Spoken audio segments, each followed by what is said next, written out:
Adventist World Radio, the voice of hope. Radio feon'ny fanantenana na ny AWR.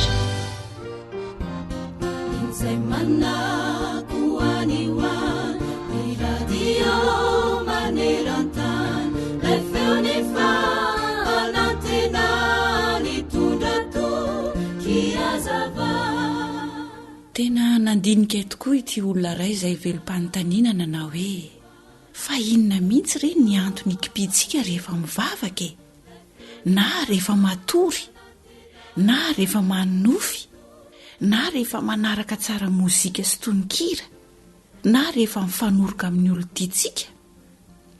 Dia mazava ny antony, satria ny zavatra tena tsara indrindra mitranga eo amin'ny fiainantsika dia mety tsy ho hitan'ny maso avokoa, fa kosa tsapan'ny fo. Ry mpiaino ajaina, sarobidy tokoa io fontsika io, satria afaka mahatsapa izay zavatra ratsy na tsara indrindra mitranga eo amin'ny fiainantsika izy. Na tsy hitan'ny maso aza dia tsapan'ny fo izany. Noho izany, tandremo ny fonao mihoatra noho izay rehetra tokony ho tandremana, fa avy ao aminy no iavian'ny aina. Ohabolana toko 4 andiny 720.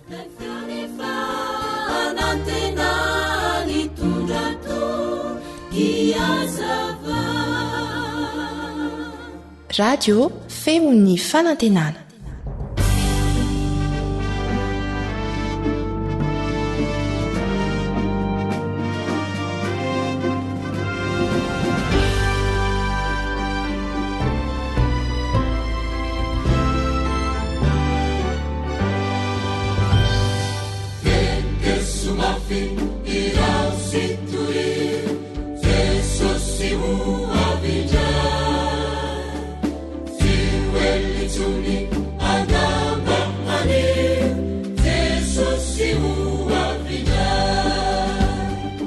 Alasara ny faminanian'ny Baiboly. Alasara ny faminanian'ny Baiboly.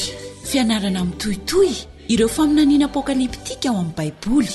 No man'ny radio Adventista iraisam-pirenena na ny feon'ny fanantenana ho anao.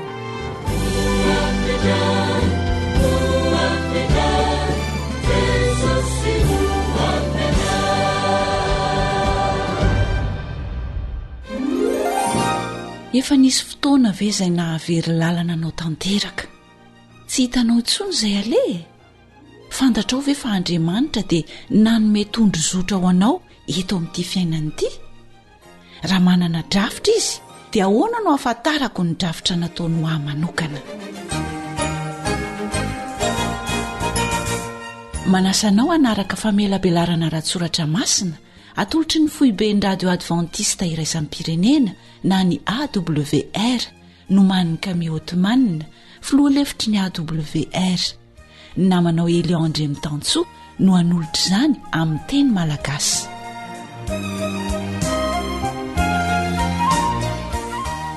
Dia fifaliana ho ahy Eliandre Mitantsoa ny miaraka aminao indray ao anatin'ity famelabelarana mikasika ny alasaro ny faminanian'ny Baiboly ity, izay nadika amin'ny teny pirenena marobe manero an-tany, satria mirakitra ny afatra farany tian'Andriamanitra alefa amin'ny olona rehetra ny foko-pirenena ary ny samy hafa fiteny izany.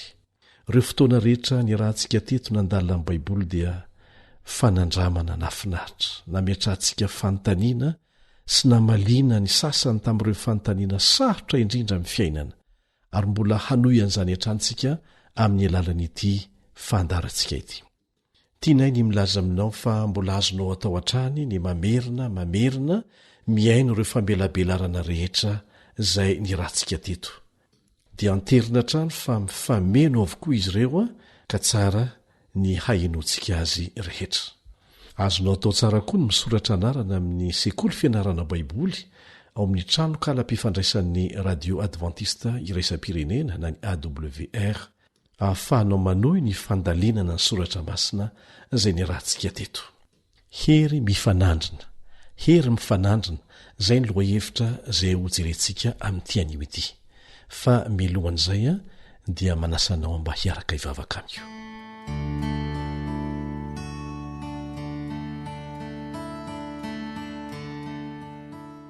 rainay izay ny an-danitra, mpanjaka n'izao rehetra izao, mpanjaka ny fonay. Tompo, foaniny maizao aho, ary fenoy ny fanahinao masina, mba tsy hiteny afa-tsy izay tianao olazaina, ampitaina amin'ny olona rehetra. Hosory amin'ny teninao irery ny molotro, sokafo ny fonay, ary omeo saina matsilo ho afaka mandray tsara ny fahamarinana zarainao aminay. Ary ho vonona amin'ny andro farany izahay, fantatray fa miaro anay ianao, mideranao izay noho izany, manome voninahitra anao izahay, amin'ny anaran-tsarobidiny Jesosy. Amen.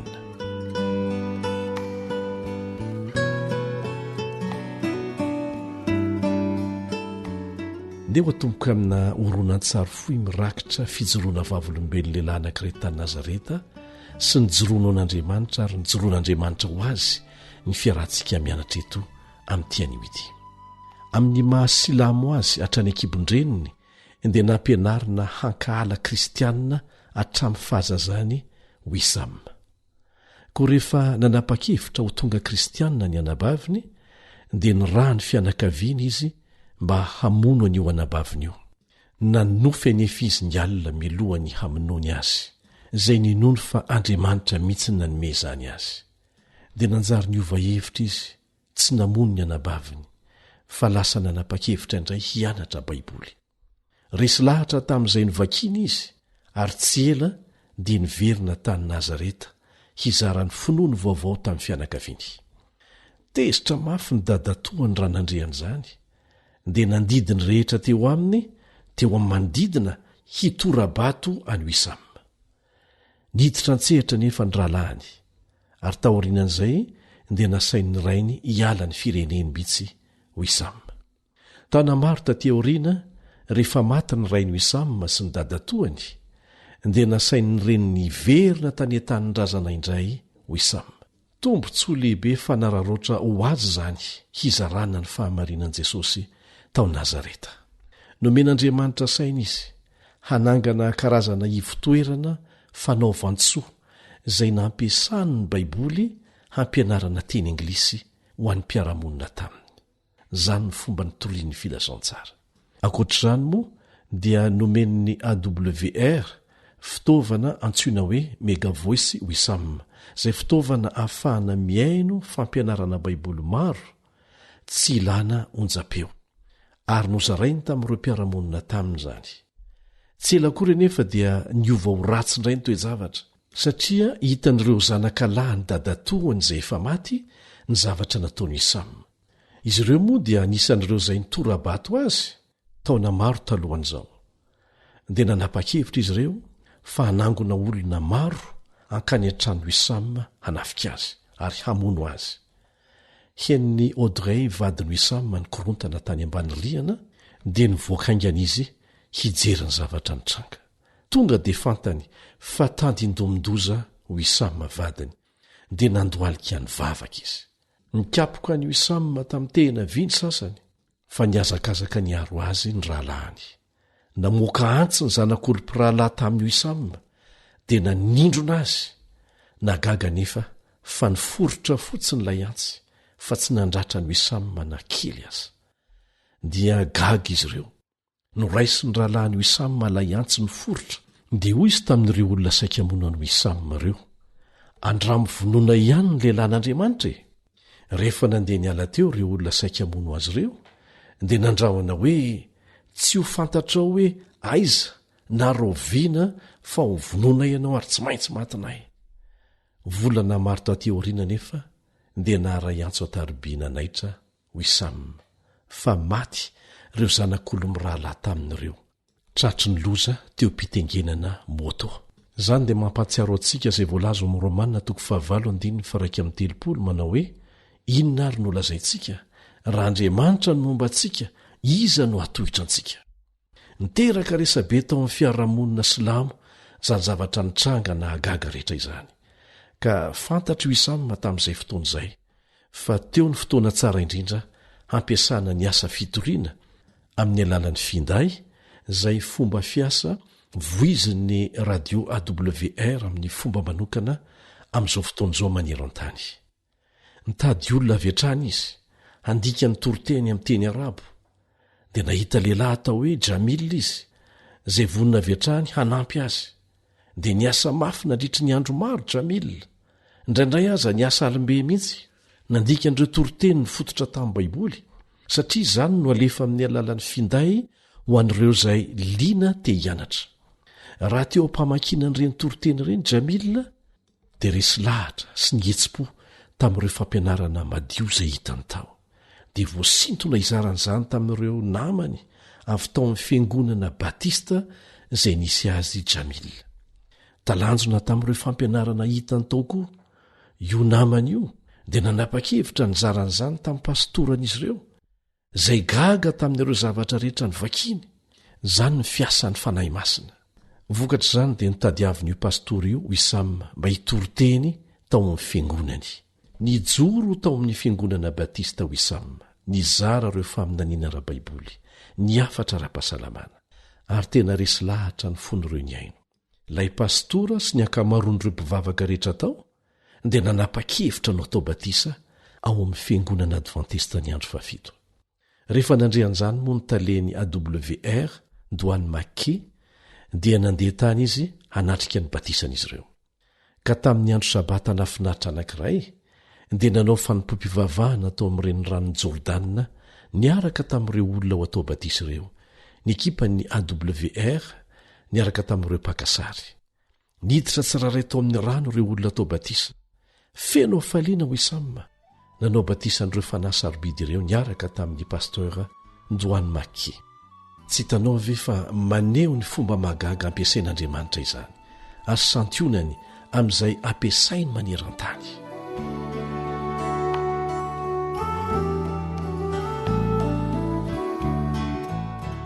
Andeha ary isika hiditra amin'ny fiarah-mianatra no manina ho an'ny anio.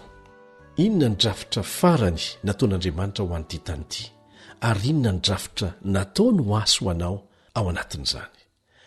Ny namana Kami Ottomanina izay nanomana izao famelabelarana izao dia nijoro vavolombelona fa ity afatra manokana mahakasika ny hery mifanandrina ity, izay fandresantsika ny ampahany no fitaovana izay nampifo azy, ary nanova ny zotry ny fiainany manontolo manokana mihitsy. Natonga azy niala tamin'ny fikatsahana ny tsara indrindra mety ho azy eto amin'izao tontolo izao ho amin'ny fikatsahana ny lanitra. Raha tianao ny hijery ny tantarany Kami, ny fijoroano vavolombelona izay nataony, dia azonao jerena izany ao amin'ny sitiny AWR, awr.org.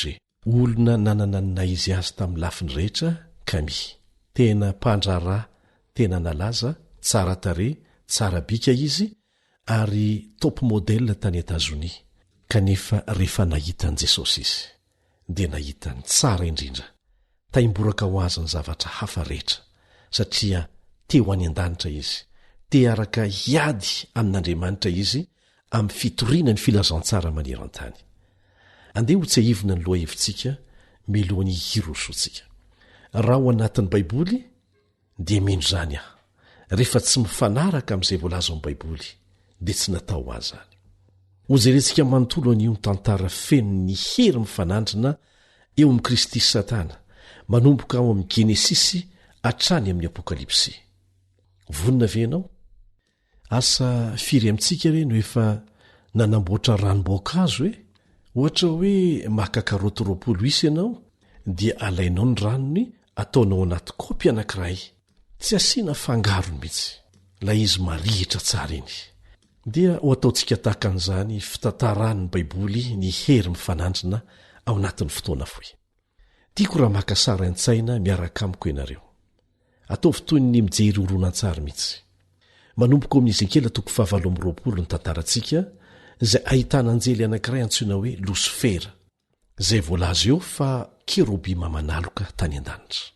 Mba ahazoana ny dikany hoe kerobima manaloka dia tsy maintsy miverina ao amin'ny testamenta taloha isika ao amin'ny Eksodosy 5:20, izay ahitantsika trano anankiray nasain'Andriamanitra nataony zanak'Israely, dia ny fitoerana masina izany. Izao indrindra mantsy ny baiko nataon'i Jehovah tamin'i Mosesy tamin'izay fotoana izay. Asaivo manao fitoerana masina ho ahy izy, dia honony eo aminy aho. Dia nitanterahana ny fanamboarana ilay fitoerana masina ary ny toromarika amin'ny atsipiriany nomen'andriamanitra mihitsy no tsy maintsy narana tamin'ny fanorenana azy. Nisy ny efitra masina indrindra tao amin'ny fitoerana masina io izay tandindo ny efitry ny fiandrianan'andriamanitra ny an-danitra. Nisy zavatra natsoina hoe fiarany fanekena tao ary nipetraka teo amboniny ny antsoina hoe rakotra fanaovam-panavotana. Ary izany dia maneho ny seza fiandrianan'andriamanitra.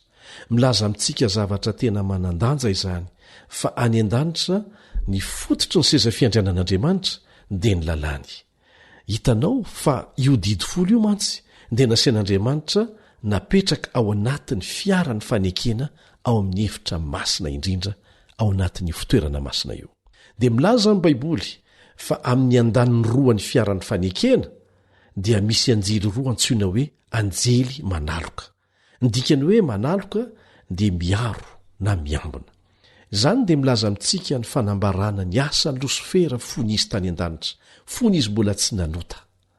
Natao hiaro, hiambina ny lalàn'Andriamanitra anie izy. Nijoro teo amin'ny fanatrehan'Andriamanitra izy, natao hiaro ny fahamasinana ny lalàna izy, izay fototry ny fanjakan'Andriamanitra. Ary mitantara amintsika ny mpaminany Ezekela ao amin'ny Ezekela 7:20 fa Losifera dia tonga lafatra tamin'ny lafiny rehetra mandra-pahita eloka naota tao aminy. Inona moa no atao hoe ota? Ny tenin'Andriamanitra dia milaza fa ny fahotana dia ny fandikana ny didin'Andriamanitra.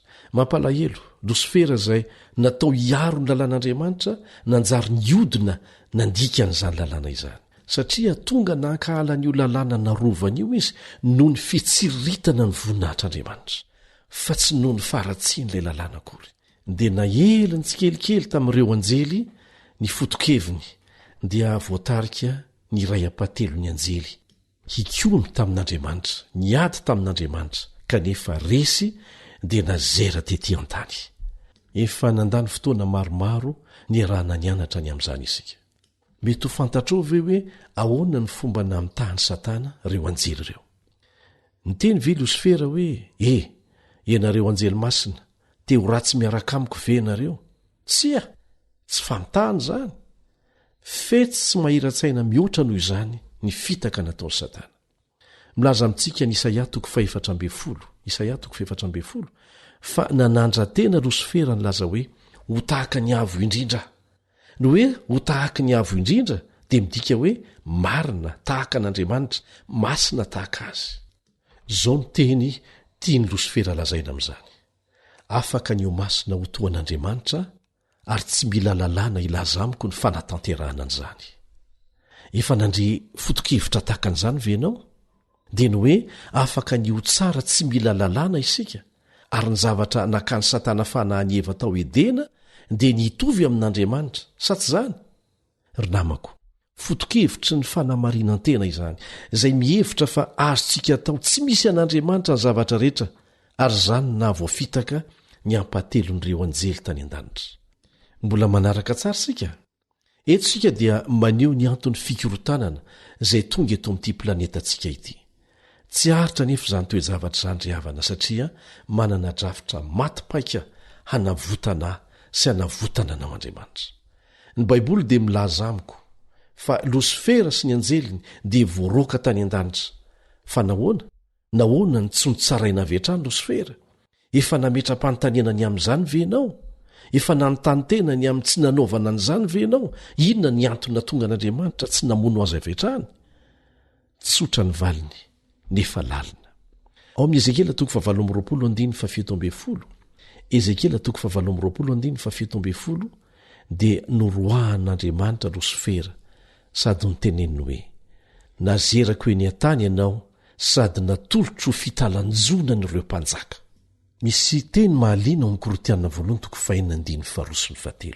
Korotianina 2:5-7. Tsy fantatrareo va fa hitsara anjely isika? Avy dia tonga any amin'ny arivo fotoana ny saintsika amin'izay fotoana izay. Nataon'Andriamanitra ho mpanjaka ny zavaboary izay ny foronina isika, ary mpitsara amin'ny ampahany ihany koa. Dia gaga Losifera mahita ny olombelona zavaboary ary manao hoe ireto ve ny hitsara? Ho hitantsika eo izany izy. Andeha fakafakainany amin'izay. Rehefa fantatry Satana avy amin'Andriamanitra fa indray andro any dia ho tsarainy taranak'olombelona izy, dia inona no ataony manaraka? Niezaka ny manao kolikoly sy mifehantsika izay hitsara azy izy mba hiandany aminy, hanaraka ny fomba fisainany sy ny fikomiana izay nataony. Tena ratsy Satana. Natombony tao edena teo amin'ilay hazo ny laingany, namitaka sy nandresy lahatra ny olona izy hanaraka ny torolalany fa tsy ny an'Andriamanitra. Rehefa namitaka ny Eva tao amin'ny sahy edena Satana, dia tsy niteny vantana taminy hoe teo ratsy ve ianao ry Eva? Tsy aomo zany, lasa miariary loatra. Ka izao no teniny tamin'ny Eva ratsorina, asehoko anao ny fomba hahatonga anao ho tahaka an'Andriamanitra. Izay zavatra tsy nahitany fahombiazana tany an-danitra ary natonga ny fahalavony no isariany any Eva indray izao. Izao indrindra ny fomba nilazany azy eo amin'ny Genesis 7:7-5. Genesis 7:7-5. Hoy izy tamin'ny ravehivavy: tsy ho fatsy akory ianareo, fa fantatr'Andriamanitra fa amin'izay andro hinananareo azy dia hiratra ny masonareo ka ho tahaka an'Andriamanitra ianareo. Teny mahazatra ve zany? Zany lainga izany ihany nampiasainy nandresena lahatra ny ampahatelon'ireo anjely tany an-danitra hanaraka azy, fa tsy hanaraka an'Andriamanitra. Ny filazany tamin'ny Eva hoe hahiratra amin'ny masonao dia toy ny milaza aminy hoe mbola jamby ianao izao. Ny nampalahelo moa dia nifidy ny salasalany amin'ny toetra an'Andriamanitra Adama sy Eva, ray aman-drenitsika. Ary izay fisalasalana izay raha vao tsy resy dia fanomboany faharesena. Mbola izany hoe zany Satana atao amintsika amin'izao fotoana izao. Niteraka toe-javatra tena sarotra izany dia tonga tao amin'ny zaridaina Jesosy, nampanantena fahofaty no ny fahotana izy ireo izy mba azon'ny olona mifidy ny lanitra indray. Fitiavana manahoana ry izany? Ilay biby novonoina voalohany mba hahafahana maka ny hoditra ilay biby ho atafy an'izy mivady, dia maneho ara-tandindona an' Jesosy izay ho faty isolo antsika mba hahafahany manafy antsika ny fahamarinany. Eny, tian'Andriamanitra ho vonjena isika, ary tia no vavolombelony tena toetra ny Satana ary hitsara azy rehefa ny an-danitra.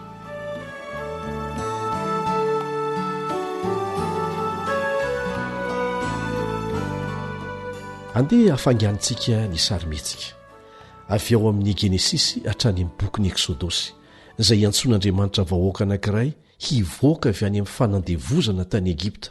Iza moa ireo? Ny Israelita.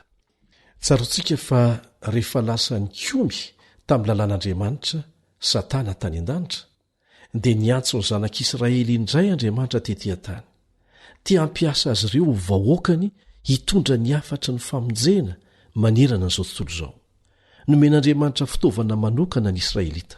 Andeha atsotsika hoe drafitra na GPS n'Andriamanitra, zany drafim-pamonjena izany. Ny GPS dia fitaovana kely apetraka any anaty fiara na fitaovam-pitaterana, izay afaka manoro lalana anao ho tonga any amin'izay tianao aleha, satria mifandray amin'ny zana-bolana izy io.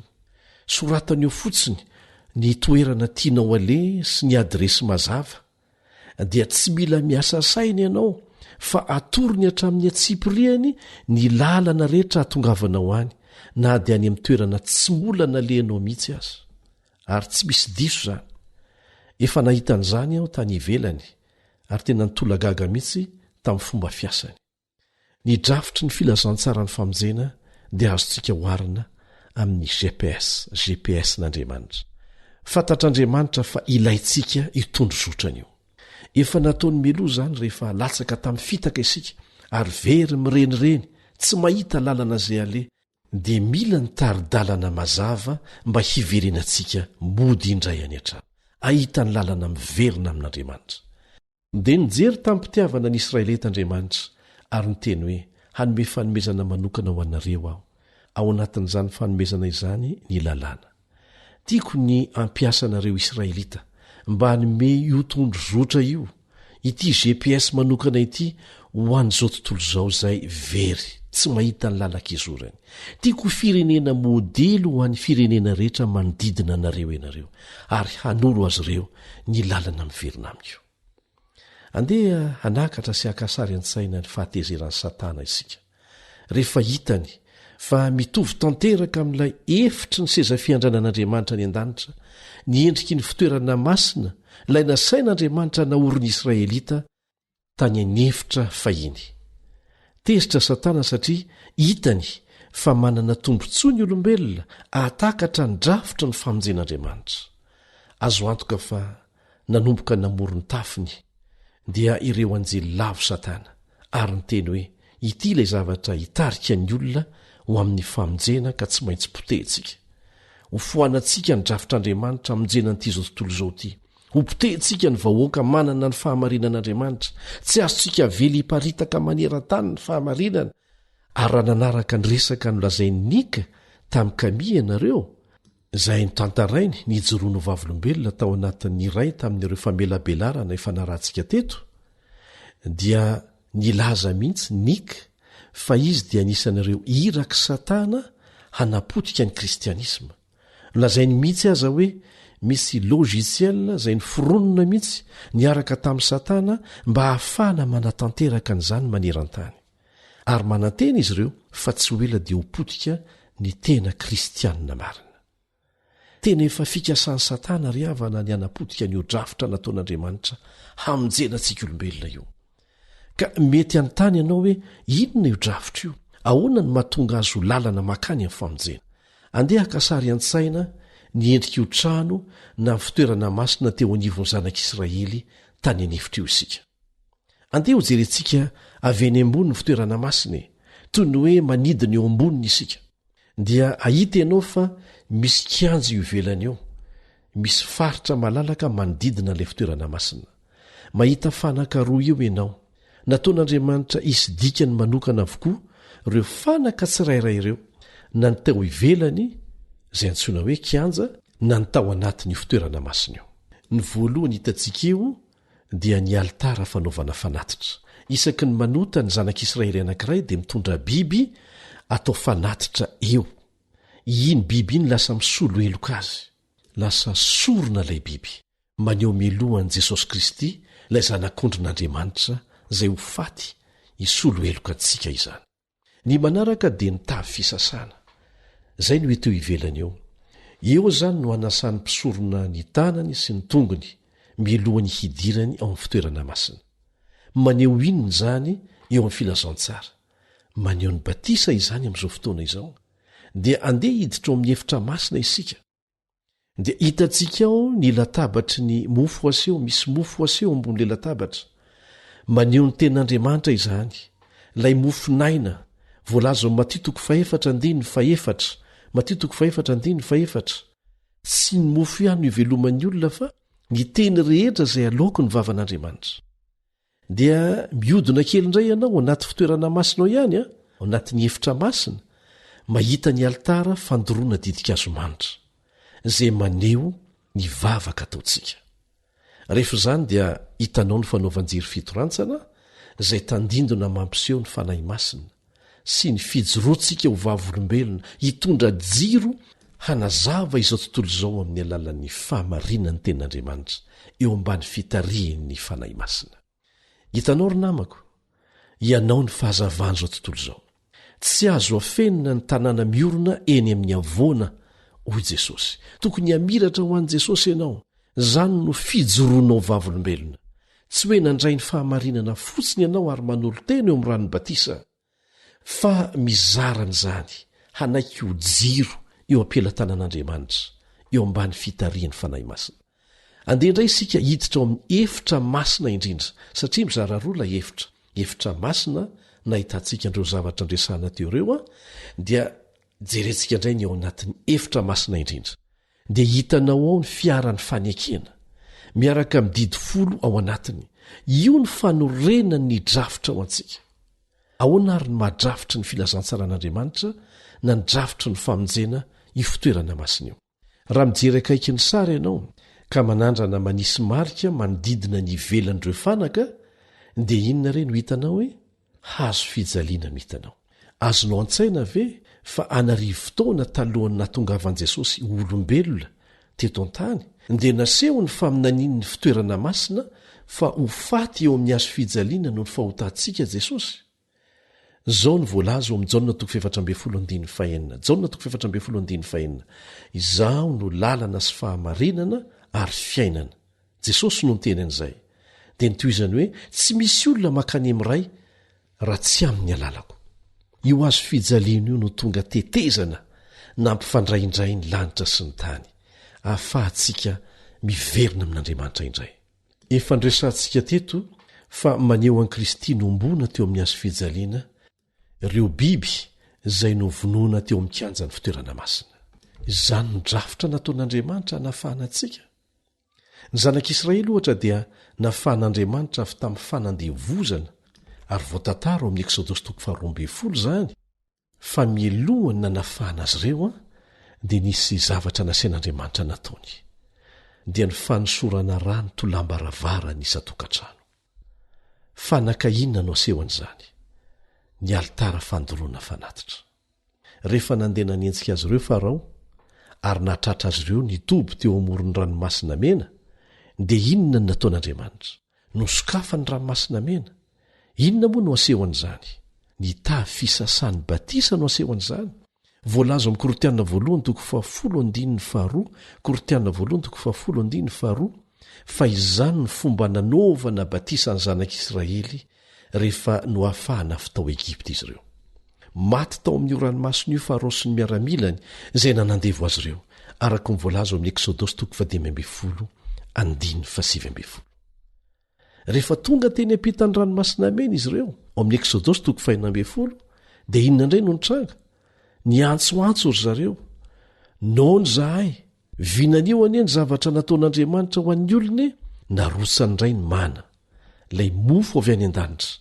Ary izany dia mampatsiaro antsika ny mofo aseho teo ambony latabatra tao amin'ny efitra masina. Dia hoy Andriamanitra tamin'izy ireo amin'ny Eksodosy 7:20, ianareo no arenako manokana, ianareo no tiako ampiasaina ho fahazavana izao tontolo izao, hitondra famonjena ho an'ny hafa. Maneho amintsika ny fanaovanjiry fitorantsana izany. Misy dikany avokoa ny zavatra rehetra tao anatin'ny fitoerana masina sy ny teo ivelany. Niteny tamin'i Mosesy Andriamanitra, lazao ny oloko hanomana ny tenany 3 andro, fa hiona amiko, amin'ny fiomanana ao am-po hiona amin'Andriamanitra. Maneho ny vavaka izay tandindona asehoan'ny alitara fandoroana didikazo manitra izany. Nahoana moa no tokony hiomana amin'ny fony rehetra izy ireo, milohany hionana amin'Andriamanitra?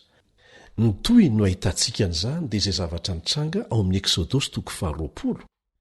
Ary marina izany, satria nidin'Andriamanitra nanonona ireo didy 10 izay nisoratany ratsan-tanany mihitsy.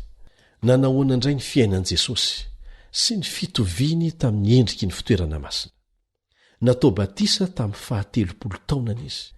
Izay dia maneho ilay tavy fisasana.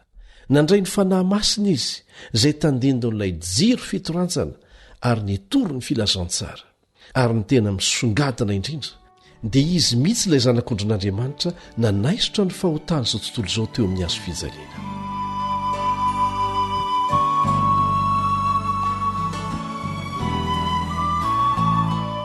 Andeha ho jerena vetivety ny amin'ny testamenta vaovao indray.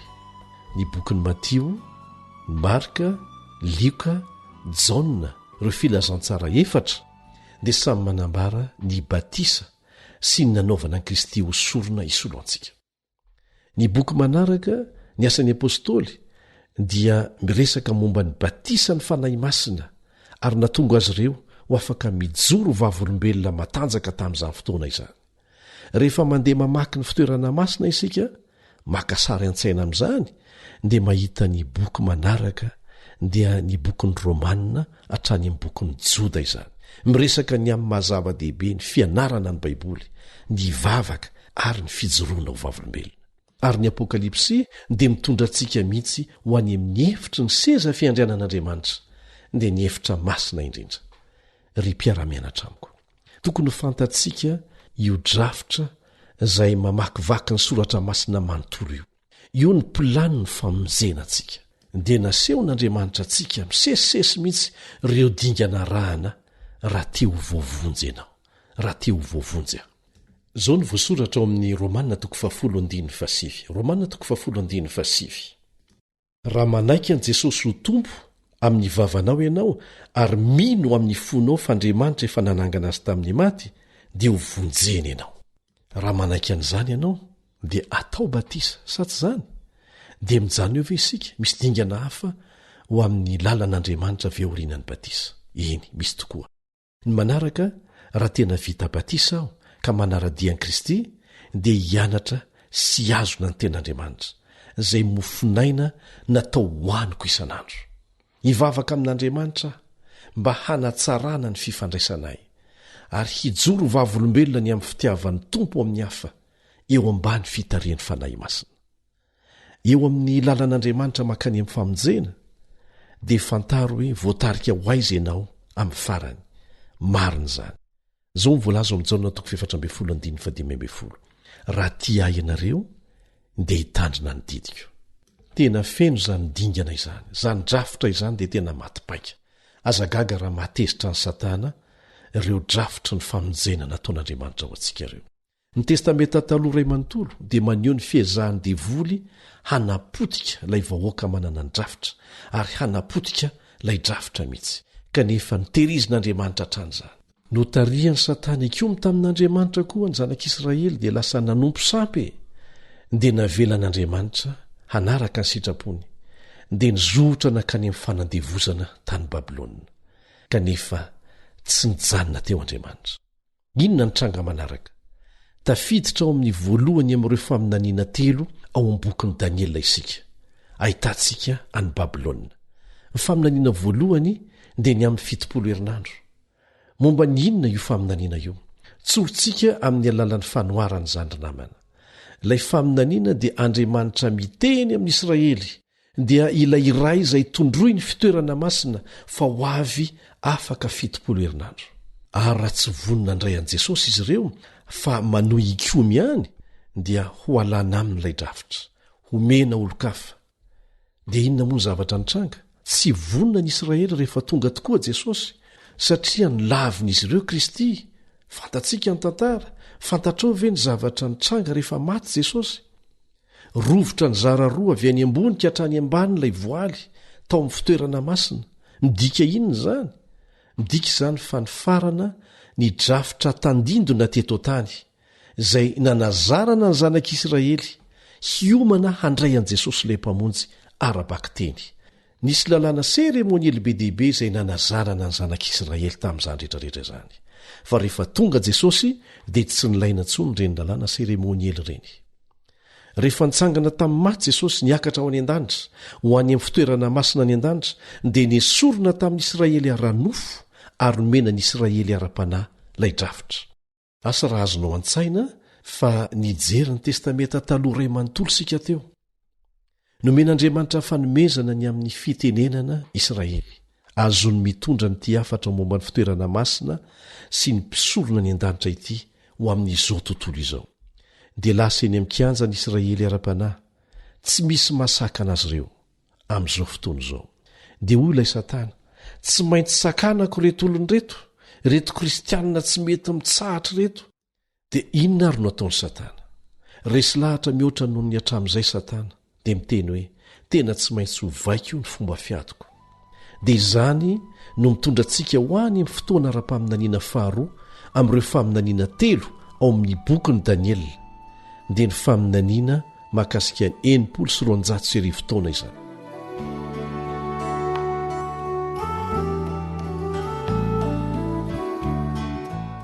Araka nefa ny anarantsika dia io faminaniana io no milaza tsotra fotsiny fa isy fahefana antsoina hoe tandroka kely isy io. Io fahefan'ny bibidi io dia hiezaka hanjera ny drafitr'Andriamanitra. Ahoana no ampiasan'ny devoly io tandroka kely io mba isandohana ny fahefana ara-panahy hanjerana ny drafitr'Andriamanitra? Fantatsika fa ny devoly no lehibe ny mpisandoka. Nahodinkodiny tamin'ny fisandohana malaza ny maro anisa. Tsarovo ry namana fa isaky ny fahamarinana anankiray ao amin'ny Baiboly dia namorona ny Satana fisandohana avokoa. Tsarovo izay. Inona ary no nitranga nandritra ny vanim-potoana ny fahamaizinana izay naharitra 720 taona. Efa nianarantsika ny amin'izany. Io vanim-potoana io dia niezahan'ny Satana hanapotehina ny kristianina izay nijoro tamin'ny tenin'Andriamanitra izay mirakitra ny drafom-pamonjena. Ny alitara fanaovana fanatitra maneho ny sorona nataon'i Jesosy dia ny hoe sorona ary nosoloana fampianarana antsoina hoe fivalozana. Dia nampianarina ny olona fa tsy ampy andohavana ny fahotanao ny soron'i Kristy fa mila mandoa fivalozana ianao. Ny fahatanterahany fijalian'i Kristy sy ny sorona nataony dia ny hoe sorona ary tena zavatra sandoka tanteraka ny natao ho solon'izany. Dia ahoana indray ny amin'ilay tavy fisasana maneho ny batisa? Hoy ny fiangonany vanim-potoana ny fahamaizinana, izay nanenjika ireo izay tena nijoro tamin'ny fahamarinana. Hosoloantsika batisa atete amin'ny ankizy ny batisa asitrika tena izy, izay miantso fiakekeloka sy fibebahana amin'ny fo manontolo. Ary tsy izany ihany nataon'izy ireo, fa nisandohany koa ny zavatra ao anatin'ny fitoerana masina. Anisan'izany ny mofo aseho izay maneho ny tenin'Andriamanitra, nafenina izy ireo ny tenin'Andriamanitra. Nolazainy fa tsy ho takatry ny olona hono izany teny izany, fa ny mpitondra fivavahana irery ihany no afaka manazava n'izany ho anao. Nafenina tsy azo ny vakiana ny Baiboly, fa zavatra hafa ny nasolo azy. Ary tamin'izay fotoana izay no nanasogandinana fa ny fomban-drazan'ny fiangonana hono dia manandanja kokoa no ny tenin'Andriamanitra. Ary nga zany ihany nanaova ny fisandohana koa ny fandoroana ny didika azomanitra izay maneho ny fivavahana. Dia milaza izy ireo fa tsy mahazo mivavaka mivantana amin'Andriamanitra ianao, fa tsy maintsy amin'ny alalana mpitondra fivavahana tahaky ny pretra. Ny zavaniseho moa dia namorona efitra roa ho azy izy ireo, izay voazara miefitra lamba dia misy lehilahy mipetraka eo amin'ny toeran'i Jehova mihaino ny kofesin'ny olona hafa. Zany dia fangalana tahaka ny efitra masina indrindra izay an'Andriamanitra. Ireo fampianarana sandoka ireo ry havana dia nametraka ny fahazavana tany ivelan'ny fiangonana ka niteraka ny vanim-potoana ny fahamaizinana. Ary farany dia nanaovan'izy ireo fisandohana koa izay naseho tao amin'ny efitra masina indrindra. Fa inona nataony ho ianao? Nalainy ny didy folon'Andriamanitra dia nakorontany, mba hahafahany manamarina ny fampifangarona ny fivavahana kristianina amin'ny fomba ny mpanompo sampy. Tsaroantsika tsara satria efa niarahantsika nianatra teto fa nalainy ny didy faefatra ny sabata ny andro fafito dia nesorony ary nosoloany ny fivavahana ho amin'ny andro voalohany amin'ny andro ny masoandro. Marimaritra iraisana amin'ny mpanompo sampy. Vonona ny anakorotana ny drafim-panavotan'Andriamanitra Satana. Tia no very isika, tia no very ianao, dia ho kive isika. Inona ary izao nataon'Andriamanitra? Mbola misy faminaniana anankiray fanampiny antsoina hoe faminania ny 720 taona. Ary milaza io faminaniana io fa ny farina tamin'ny taona 470 io faminaniana momba ny 720 taona io. Anisan'ny fianarana lalina mahafinaritra koa izy io, izay mbola ho azavaintsika eto amin'ny fanarahanao ny fandarana vokara ny feon'ny fanantenana. Ilaiko anefa ny milaza aminao izao teboka izao mahakasika ny 720 taona. Ao anatin'io vanim-potoana io dia ho diovina na harenina averina amin'ny lohan'ny fitoerana masina. Hitanao, milaza ny Daniela 7:4 fa averina amin'ny toerany ara-dalàna izany, averina amin'ny laoniny indray ny lalàn'Andriamanitra. Dia jereo ty, mario tsara nge ny zavatra nataon'Andriamanitra tao anatin'ny 500 taona, nanomboka mamerina indray ny fahamarinana rehetra izay nazera nandritra ny vanim-potoana ny fahamaizinana izy. Nisy lehilahy anankiray antsoina hoe John Wycliffe izay niditra tao amin'ny sehitry ny tantarany tany tamin'ny taona 310. Inona ny nampanaovan'Andriamanitra nyity lehilahy ty? Nandika ny Baiboly ho amin'ny fitenin'ny sarambambe mahoaka izy. Maneho inona amintsika izany? Ratarafina amin'ny fitoerana masina. Izany dia maneho ny famerenana amin'ny laoniny ny latabatry ny mofo aseho. Izy no antony hahafahantsika mamaky ny Baiboly amin'ny fitenitsika kehitriny. Dia tamin'ny taona 327 indray 327 dia teraka ny lehilahy anankiray natao hoe Martin Luther. Zany ka lehilahin'Andriamanitra. Izy no nanomboka ny fanavaozam-pivavahana protestanta tamin'ny taona 500.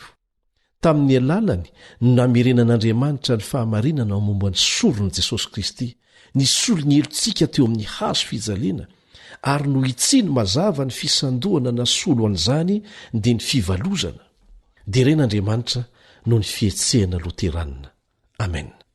Tamin'ny taona 530 indray dia niditra teo amin'ny sehatra ny lehilahy anankiray nantsoina hoe Jean Calvin, mpanorona ny fietsehana presbyteriana. Nanana lanja manokana tamin'ny vavaka. Hoy izy, azontsika ataony mandeha mivantana eo amin'ny seza fiandrianan'Andriamanitra. Tsy mila olona ho mpanelanelana antsika amin'ny Andriamanitra. Inona indray no hevitra izany raha tarafina amin'ny fitoerana masina? Naveriny Jean Calvin tamin'ny mpahombiazana ny alitara fandoroana didikazo manitra izay maneho ny vavaka mivantana ataontsika amin'Andriamanitra. Ary dia nyroso hatrany ny famerenana amin'ny laon'ny hasy ny fitoerana masina izay tandindona maneho ny drafo-pamonjena nataon'Andriamanitra.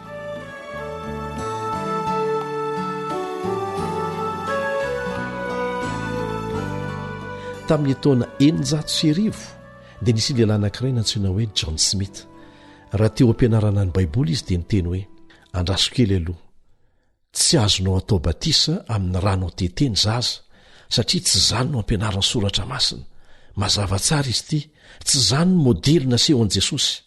Milaza mazava mantsy ny Baiboly fa tsy maintsy mihaikeliko ianao ary vonina ny hahafoy ny fahazaran-dratsy rehetra taloha dia maneho ampahabe maso an'izany amin'ny alalan'ny batisa. Izay fanehoana raha tandindona ny fandevenana ny fahotana sy ny fitsanganana ho amin'ny fiainana vaovao. Inona moa no aseho an'ilay batisa teo amin'ny fitoerana masina, ilay tavy fisasana. Tena naverina amin'ny laony mihitsy ny foto-kevitra napetrak'Andriamanitra hatrany voalohany mahakasika an'izany. Nanjary mpanorona fietsehana batista izy izay nampisongadina manokana ny batisa ara-Baiboly. Tamin'ny taona 730 dia niditra an-tsehatra indray ny lehilahy anankiray natao hoe John Wesley. Izy no mpanorona ny fietsehana metodista. Nanana andraikitra manokana izy dia ny fitondrana ny filazantsara ny amin'izao tontolo izao. Tamin'ny alàna ny Andriamanitra no namerina tamin'ny mpahombiazana ilay fanaovan-jiry fitoratsana izay maneho ny fitoriana ny filazantsara, ilay fahazavana manoro ny lalana makany an-danitra. Aoka zava toy izany koa ny fahazavantsika. Ry namana, mbola misy fanaka anankiray tavela izay tokony harenina averina amin'ny laoniny. Fietsehana inona no nantsoin'Andriamanitra hiditra an-tsehatra tamin'ny taona 930 mba hamerina ny singa farany amin'ny fahamarinana very? Fietsehana inona no mamerina ilay fiarany fanekena? Ny fietsehana adventiste ny andro fahafito, izay mamerina ny didy 10 hita ao anatin'ny fiaran'ny fanekena, izay ahitana ny didy 4 hoe mahatserova ny andro sabata namasina azy, andro ny fidian'Andriamanitra. Ity fiangonana ity no nampivondrona amin'ny fahafenony ireo singa rehetra ao anatin'ny drafo-panavotana. Tamin'ny taona 1730 dia voaverin'Andriamanitra avokoa ny singa ny fahamarinana rehetra mitambatra. Avy aiza ro ianao, ireo olona lasa ao amin'ny adventista ny andro fahafito amin'izao fotoana izao. Ny lovantsika dia ny loteranina, ny batista, ny metodista, ny presbyteriana. Mbola tazomintsika avokoa hatrany ireo fahamarinana izay naverin'Andriamanitra tamin'ny alalan'izy ireo. Fa ny drafo-panavotany amin'ny fahafenony no entsika mandroso any amin'ny vanim-potoana ny tantarany tany. Nisy ady baolina kitra tamin'ny taona 730. Kaonferansa nifanandrina tamin'ny Stanford. Ireo ny ekipa roa nifanandrina tamin'izay fotoana izay. Mba fantatrao, 4 segondra sisa dia ho tapitra ny lalao. Efa nanomboka nankalaza ny fandreseny ny mpanohana ny tarika Stanford. Ary tahaka ny fahitantsika dia nandaka ny baolina hiala lavitra fotsiny nataon'ny mpilalaon'izy ireo. Nihevitra mantsy izy ireo fa efa ho tapitra ny lalao. Inona zavatra tsy nampoizina nataon'ny tarika ankilany hamadika ny rasa ka natonga azy ireo handresy tao anatin'ny segondra vitsy monja. Izao ny zavatra nitranga. Nodakan'ny mpilalaon'ny Stanford iray teny amin'ny kianjan'ny baolina. Nalefa ny fotsiny, te hanary baolina fotsiny izy. Kanjo azo ny mpilalaon'ny Kaonferansa anankiray izany. Dia nanomboka ny azakazaka izy ireo. Vao nanomboka ny azakazaka izy dia nisy namingana. Fa talohan'izay nefa dia efa voadaka ny tany amin'ny namany baolina. Ireo mpanohana ny Stanford tamin'izay fotoan'izay dia efa nihika fandresena. nahazo ny baolina nefa ilay mpilalao faharoa dia nanomboka niazakazaka koa izy. Tena nangitakitaka hatramin'ny mpitantara baolina nampiakatra ny feony satria voafingana indray ilay mpilalao faharoa nefa alohan'ny anjerany tamin'ny tany dia efa nalefany tamin'ny namany ilay baolina. Dia tahak'izany koa tamin'ilay mpilalao fahatelo sy ny mpilalao faefatra dia mbola nitoy izany tamin'ilay mpilalao fahadimy izay nandray ny baolina. Azo ny mpilalao fahenina ny baolina niorakoraka ny rehetra sady tafatsangana niazakazaka ny oatra ny faritra faran'ilay mpilalao fahenina. Azony izy ireo ny fandresena tamin'ny fotoana sy ny fomba tsy nampoiziny rehetra. Ry namako, eo amin'ny kianja ireo mpitendry zava-maneno ny devoly amin'izao fotoana izao. Mihevitra izy ireo fa vita ny lalao. Mihevitra izy ireo fa isika kristianina mitandrina ny didin'Andriamanitra, ireo mino tanteraka ny baiboly ary mitazona ny fahamarinana rehetra dia vahoaka resy. Ry namako, irian'Andriamanitra ho fitaitsika ny lalao. Andao ho faranana izany dia ody isika. Tsy misy fotoana tavela intsony eo amin'ny famantaranandro. Andao hiara-asa amin'Andriamanitra. Tsy maintsy ho tanteraka ny faminaniana farany dia ny fahatongavan'ilay vatso ny an-datanana maneho ny fanjakan'Andriamanitra izay ho apetraka mandrakizay eto amin'ity tany ity. Raha tianao ny hiara-mandresy amin'Andriamanitra dia mila miara-miasa aminy ianao. Ao an-tsaiko ao dia mahita ireo anjely mijoro manidina amin'ny elany mampahery antsika, mampirisika antsika hitondra haingana dia haingana ny afatra ny famonjena nataon'Andriamanitra ho an'ny olombelona rehetra. Ento hatrany amin'ny faritra faran'izany revana. Ny vahoaka an'Andriamanitra dia andeha eny amin'ny kianja miaraka amin'ny afatry ny anjely voalohany sy ny afatry ny anjely faharoa ary ny afatry ny anjely fahatelo. Tsy misy analana ry namako. Manasanao zahay hiditra ao amin'ny samby fiara ny fahamarinana ara-baiboly. Midira ao amin'ny samby fiara dia ny tsy mbola tara. Satria nahoana? Satria ao anatin'ny samby fiara ny misy ny tombo-kasen'Andriamanitra. Ny baiboly dia milaza fa ireo any ivelan'ny samby fiara dia handray ny mariky ny fahafatesana. Raha vakinao ny Apokalipsy 5:12 sy ny 5:12 dia ahitanao ireo anjely 7 manana loza 7 izay ho alefa eto amin'ity tany ity aoriana ny fikatona ny varavara-pasoavana. Voalaza ao fa mivoaka avy amin'ny fitoerana masina indrindra izy ireo. Nahoana? Satria ireo izay tratry ny loza dia ireo izay tsy ny raharaha sy nandaza hita tao anatin'ny efitra masina indrindra. Moa ve tokony hatahotra ny loza 7 avy ireo izay nifidy ny hiditra ao anaty samby fiara arak'izany? Tsia! Mazava izay voalaza ao amin'ny Salamo 1:20. Tena tiako izy ity. Salamo 1:20. Zao ny voalaza eo amin'ny 1:1. Ny mitoetra ao amin'ny fiirena izay aniavo indrindra dia monina eo ambanin'ny aloko ny tsy toa. Tena fampanantenana ho an'ny fiarovana azo antoka izany ry namana.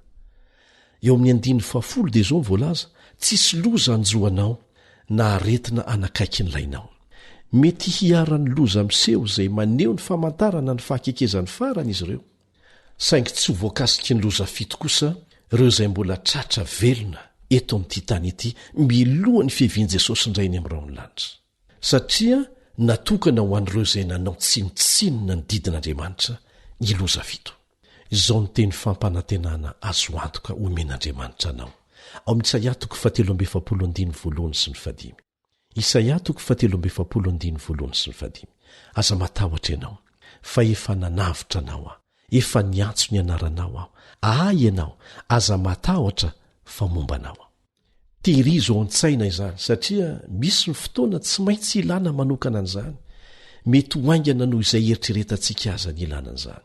Indray andro any, ny any tahiry sarobidy mety hanananao dia ilay fananana tsy azon'olo-kafa alaina aminao dia izay zavatra voatahiry tao an-tsainao irery any. Dia ireo teny fikasana sarobidy nataonao tsy enjery mihitsy tao amin'ny tenin'Andriamanitra. Ry mpiara-mianatra amiko, manasanao hifidy ny lalan'Andriamanitra. Dia hiaraka hivavaka isika.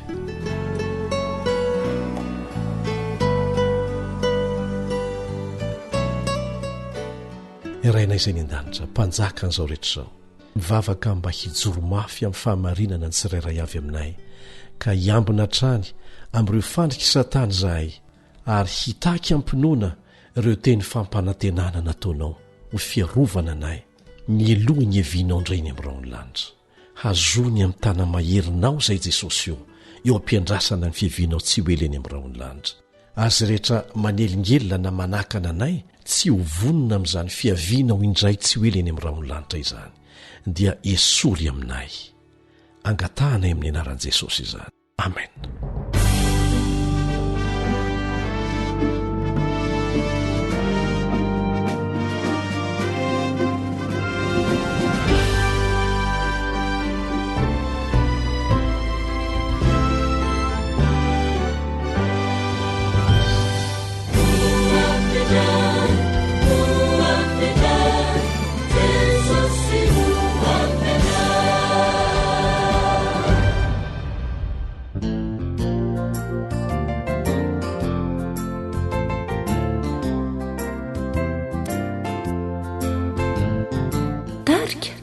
Harlanto.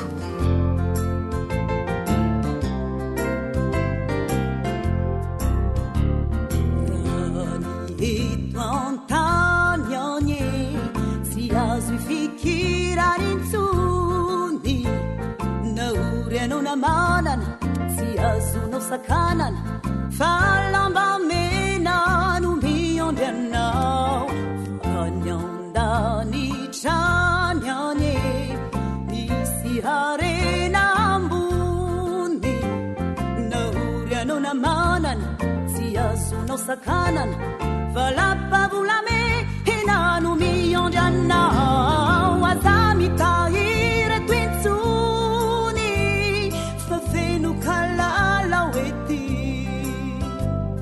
o feno mpandroba pikony animby ty fokely ty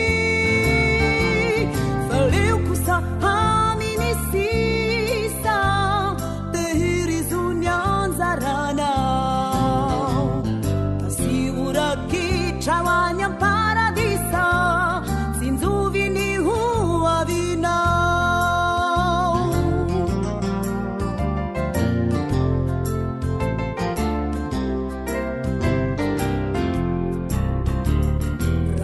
rani eto antany any tsy maintsy misy ny ankaso misy dahalo feno malaso misy hatrany ny mpanasoaso fa any andanitrany any zay mbola tsy tany maso reo olombovonjy no hanao matso fa madio ampo tena mangatsoatso aza manoriny tointsony sy tanindrazana oety rafeto laitrano any ambony tanany vantananary fa any no tena sahaza fa haolanao anao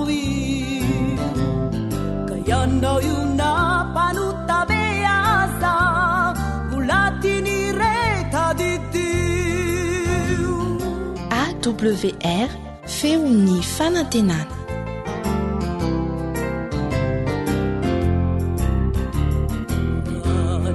Eto antany any misy andro sy halina fona mitaintaina lava milonjy ny tava manay ny ampitso zay mety tranga fa ny andanitrany any tsy mba misy maty masoandro tsy soloana zava temboly tsy orava fa mirapira tanano haolalondava za mifikitra tointsony fandrioan'io ny toeranao.